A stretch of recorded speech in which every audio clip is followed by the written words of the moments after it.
It is a Friday afternoon in Williamsburg. Families are preparing for the Sabbath.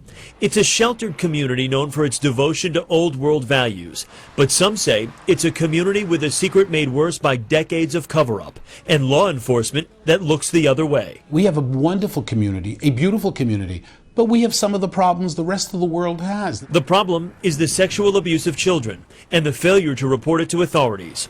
In the insular world of Hasidic and Orthodox Jews, it is the accuser who is believed to bring shame on the community, while the abuser is often pitied. It's an environment that protects offenders.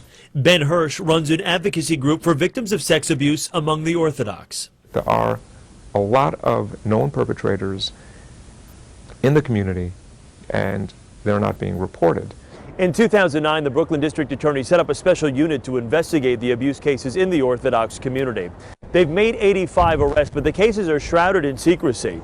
The DA refuses to release the names of the alleged abusers, saying it would then identify the victims. It's a civil rights statute that precludes us from identifying the people. But not all district attorneys agree with that interpretation of the civil rights law. New York State Assemblyman Dov Hikind finds Hines' position inexplicable. Why he will not release information that other district attorneys release readily to the public because it's in the public interest, I just don't get that. Hirsch says Hines is bowing to pressure from politically powerful rabbis. I do believe that Charles Hines is playing politics with children's lives. There is no more forceful partner with advocates, whether it's sex abuse or domestic violence, than I have been in the 21 years I've been district attorney of this county. Of the 85 arrests, 14 have resulted in prison terms, and some are critical of Hines' commitment to prosecute cases. Justice. That's all we wanted. I wanted something to be done about it. These fathers who don't want to be identified say their sons were abused by this man, Rabbi Joel Kolko. They say both boys were willing to testify against him at trial, but they were stunned when the DA let Kolko plead to lesser charges of endangering the welfare of a child and given 3 years probation. And he basically walked free.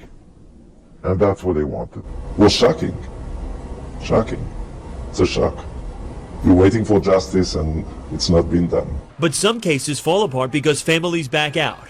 They're afraid of being ostracized. I think if they throw the towel in, they might notify the DA after they've been to the DA, we're not pressing the case. But these fathers and their children were willing to go forward, and they say they will never forget the justice denied them by the district attorney. They should do what's right for the families that has been a victim of this kind, and not what's right for the other side.